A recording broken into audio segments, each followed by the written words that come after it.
Dinner was loud that night, plates clinking, laughter echoing, but none of it included me. My mother's voice cut through the noise like glass. Everyone, raise your glass to Ryan, our new business owner. Before we begin, drop a comment and tell us where are you from and from which city you're watching our videos. And after watching the whole video, don't forget to tell us what would you do in this situation? Be honest, tell me in the comments below. We read every comment. Let's begin. Applause filled the dining room. My younger brother soaked it up, smiling like a movie star. He'd failed 3 ventures already, but somehow this one made him the hero again. I stayed quiet, pushing cold pasta around my plate. Mom noticed, of course. She always did when I wasn't performing my good daughter act. You could try being happy for him, Claire, she said sweetly, with that tone that wasn't sweet at all. I looked up. I am happy. I just didn't realize selling Dad's old truck counted as starting a business. Ryan chuckled, leaning back.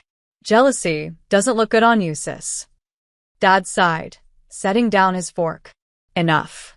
We'll talk after dinner. That sentence hit me like a gut punch. We'll talk was never good news. After dinner, they called me into the living room. The TV glowed quietly in the background. Mom folded her arms, her expression set. Claire, your brother's fiancé is moving in. They'll need space. I frowned. Okay, there's a guest room. Ryan smirked. Not big enough. They'll be taking your room. The words hit like a slap. My room? Dad didn't meet my eyes. You're 25, Claire. It's time to be independent. You can stay at a friend's for now until you get your own place. I let out a shaky laugh. After everything I've done for this house? For you? Mom tilted her head. You've always been dramatic. This is about family progress. Don't make it harder than it is. Ryan's grin widened. Come on, Claire. You've always wanted to move out.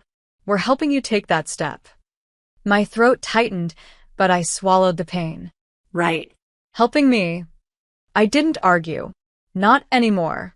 I just walked upstairs, each step heavier than the last. My walls still had the faint drawings I made in high school, the postcards I'd taped above my desk, tiny pieces of a life I thought mattered. I packed everything in silence. Clothes. Books. The photo of Grandpa Henry that always sat by my bed. The one person who ever told me I was capable of more. When I rolled my suitcase down the stairs, Mom didn't look up from her phone. Dad stood at the window, pretending to adjust the blinds. Ryan called out, "Don't forget to lock up on your way out." The front door clicked shut behind me, and for the first time, the night air felt like freedom and heartbreak all at once. I crashed at my best friend's place, Lena's apartment above a bakery. She handed me a blanket and whispered, "You can stay here as long as you need." I smiled weakly. Thanks, but I'll figure something out. I always do. But the truth was, I was tired of figuring things out. Tired of pretending I wasn't hurt. The next morning, sunlight poured through Lena's tiny window. I was making coffee when she suddenly froze by the blinds. "Claire, there's a car outside your parents' house." My heart skipped. "What kind of car?" "Black. Expensive. Looks like a chauffeur car." I walked over. Even from across the street, I recognized it instantly. The old black Lincoln my grandfather Henry used to drive himself everywhere. He hadn't visited in years, not since he'd cut off my parents after they tried to manage his estate. Lena's jaw dropped. "Is that your grandpa?" Outside, the door opened. Grandpa Henry stepped out slowly, cane in hand, his sharp blue eyes fixed on the house. The air seemed to shift with him, like authority had just walked back into the neighborhood.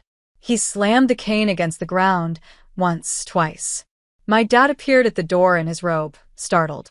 "Henry," Dad stammered, "this is—" "Where's Claire?" Grandpa's voice thundered. Mom rushed out, trying to play polite. "Dad, what's going on?" "We didn't expect." He cut her off, his tone icy. "No, you didn't. Because you thought I wouldn't find out what you did." Ryan peeked out from behind them, smirking nervously. "Morning, Grandpa." "Quiet," Henry snapped. "I'm here for one reason. It's time to see who this house really belongs to." Lena covered her mouth. "Holy, Claire, what is he talking about?" I stood frozen at the window, heart pounding, tears burning behind my eyes. Because I had no idea what was happening. But something deep inside me whispered. This time, I wasn't the one being thrown out. This time, someone else was about to lose everything. The sun hadn't fully risen when Grandpa Henry's voice shattered the calm of the neighborhood. David Bennett, come outside.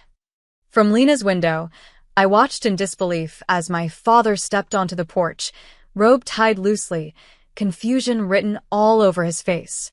My mother appeared behind him, clutching her coffee mug like a shield. Ryan stumbled out next, half-dressed, eyes still groggy from sleep. Grandpa's cane hit the driveway again. Thud. Thud. You've forgotten where this home came from, haven't you? His voice carried a weight that made even the neighbors peek out from their blinds. Dad forced a smile. Henry, you can't just show up and start yelling in the street. People are watching. Good, Grandpa said coldly. Let them. He handed his driver a leather briefcase, then looked straight at my mother. Marilyn, do you remember when you begged me for a loan 20 years ago? I gave it to you under one condition. The property stays in my name until your children are old enough to manage it responsibly. Mom's fake composure cracked. That was ages ago, Dad. You said. I said nothing that allowed you to evict my granddaughter, he snapped. Where is she? Ryan muttered. She left. She wanted to. Grandpa's eyes narrowed. Is that what you told yourselves to sleep better? He turned to the driver. Open it. The driver clicked open the briefcase, revealing thick folders stamped with legal seals. Grandpa pulled out a document and slapped it onto the hood of the car. This is the deed to the Bennett property, he declared, voice rising. And it's not under your names. Never was. The trust lists Claire Bennett as the sole beneficiary. The silence that followed was suffocating. Mom's mug slipped from her hands, coffee splattering across the steps. That's impossible, she whispered. Dad's face went pale. You can't do this. She's irresponsible. She doesn't know how to handle money. Enough. Grandpa's cane hit the ground so hard the sound echoed. You've used her kindness as an excuse for your greed long enough. I could barely breathe.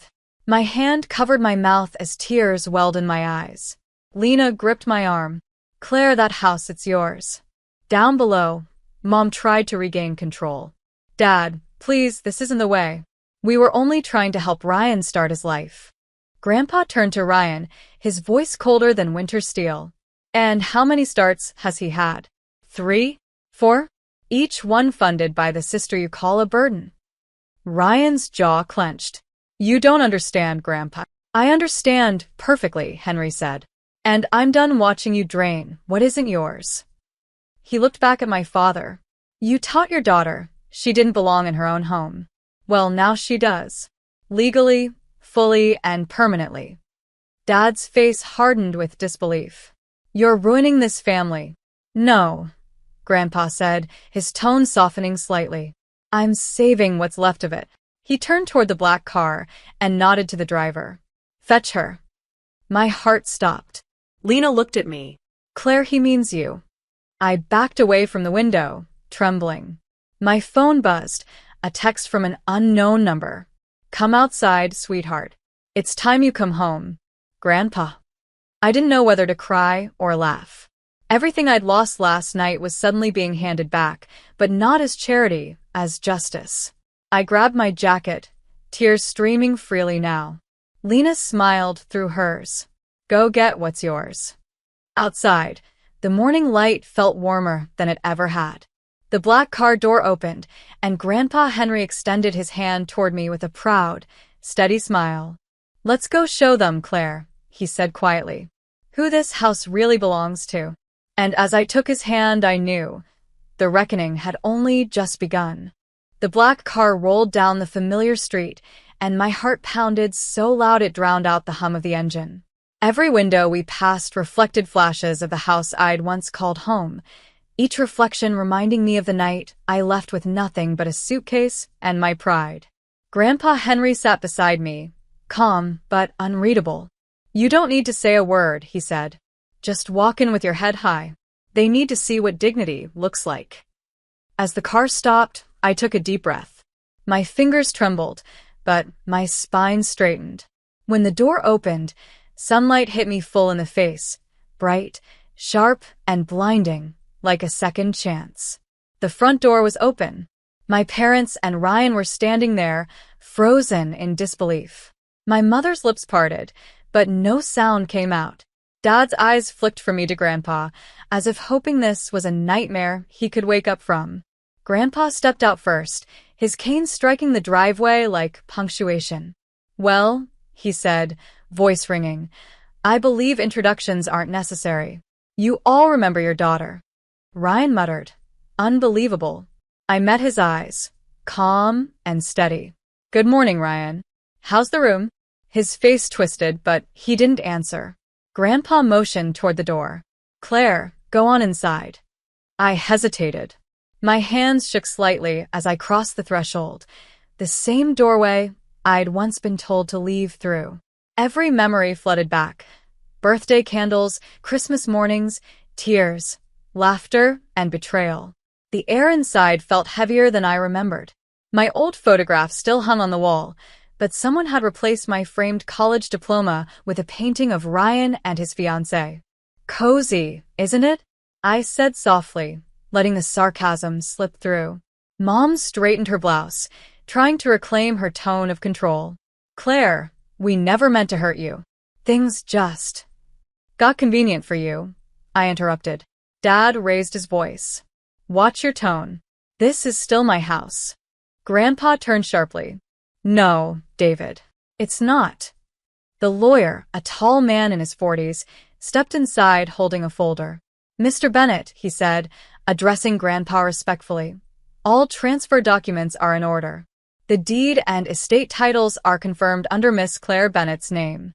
My parents' faces drained of color. Grandpa looked at me with pride. "It's official. This property, and everything tied to it, now belongs to you." Mom stumbled a step backward, whispering, "You can't do this after all we've done." I turned to her. "You mean after all I've done? Paying your bills, covering your mistakes, being your scapegoat." Her eyes filled with tears, but it was too late. Ryan tried to cut in. "Claire, you're not going to kick us out, are you?" I looked at him for a long moment. "You kicked me out first." The silence that followed was thick enough to choke on. Grandpa's cane tapped once. "Claire, the choice is yours. You can decide what happens next." For a second, the idea of revenge burned in me. I could throw them out, make them feel the sting I'd lived with for years. But as I looked around that house, all I saw was emptiness. No love, no warmth, just people clinging to walls that never meant what they thought they did. I took a deep breath. "You can stay," I said finally, "but not because you deserve it, because I'm not you." Dad's mouth opened, but no words came. Grandpa smiled faintly. "That's my girl." I turned to leave, the morning sun pouring through the door behind me. "Enjoy the house," I said quietly. "It's not the walls that make it a home, it's the people. Try being some." And as I stepped back into the sunlight, the wind brushed against my face like freedom. For the first time in years, I didn't feel like the forgotten one. I felt like the one who finally walked away with everything that truly mattered. 2 days passed, and the entire town knew. News traveled faster than I ever imagined, how the perfect Bennett family had thrown out their daughter, only for her to return as the legal owner of their home. I never posted anything. I didn't need to. The truth had a way of spreading on its own. That morning, I met Grandpa Henry outside the courthouse cafe. The autumn air carried the scent of roasted coffee and burnt leaves. He sat by the window, reading a newspaper with a headline, "Local heiress takes back family estate." I smiled faintly as I slid into the seat across from him. I didn't expect it to make headlines. He looked up with a smirk. "When justice shows up wearing your face, people talk." I laughed softly, but there was still a heaviness in my chest. "I didn't want revenge, Grandpa. I just wanted peace." "And that's exactly why you got it," he said. "You didn't let anger decide for you." We sat in silence for a moment before I asked, "What happens to them now?" He took a sip of his coffee. "They'll have to live with the truth, And with you as the legal owner, they'll finally see what humility feels like. Later that afternoon, I drove back to the house, not to gloat, but to close a chapter. The driveway felt different now, like it recognized me. Ryan was outside, pacing on the porch, phone pressed to his ear. No, we can't afford another delay. Just handle it, he barked before slamming his phone down. When he saw me, he froze. Claire. His voice cracked, a mix of shame and desperation. Listen, I know things got out of hand. Maybe we can talk. I shook my head gently. There's nothing to talk about. I'm not here to humiliate you, Ryan. I'm here to move forward. He looked down, jaw tight. For once, he didn't have a comeback. Inside, Mom was cleaning the kitchen in silence while Dad sat on the couch, staring blankly at the floor. They looked smaller somehow, like the arrogance had drained out of them, leaving only regret. Mom finally spoke, her voice low. We never thought it would go this far. We just wanted to help Ryan. You wanted control, I said quietly. You wanted to choose who mattered. And it was never me. Dad's eyes met mine. For the first time, they weren't filled with authority. They were heavy with guilt. We were wrong, Claire. About everything. I stood there, the weight of years pressing down and then finally lifting. I don't hate you, I said. But I can't live here anymore. This house means nothing to me now. Mom's lip trembled. So what will you do? I smiled faintly. Live. On my own terms. As I turned to leave, Grandpa Henry's car pulled up again. He stepped out, cane in hand, watching with pride as I locked the front door, this time from the outside, by choice. Ready? He asked. More than ever, I replied. We drove away, while the afternoon light bathed the house in gold. In the rear-view mirror, it looked peaceful, almost like it had finally exhaled. Grandpa rested his hand over mine. You know, Claire, sometimes losing everything is how you discover who you really are. I looked out the window at the endless stretch of open road. And sometimes, I said softly, it's how you remember you never needed any of it. He smiled. That's my granddaughter. The wind rushed through the open window, carrying away every last echo of that house, every insult, every tear, every moment I'd felt small. Now, all that remained was silence. But it wasn't empty anymore. It was peace. Real, earned peace. And as the city lights appeared on the horizon, I knew this time. I wasn't leaving because I had to. I was leaving because I finally could.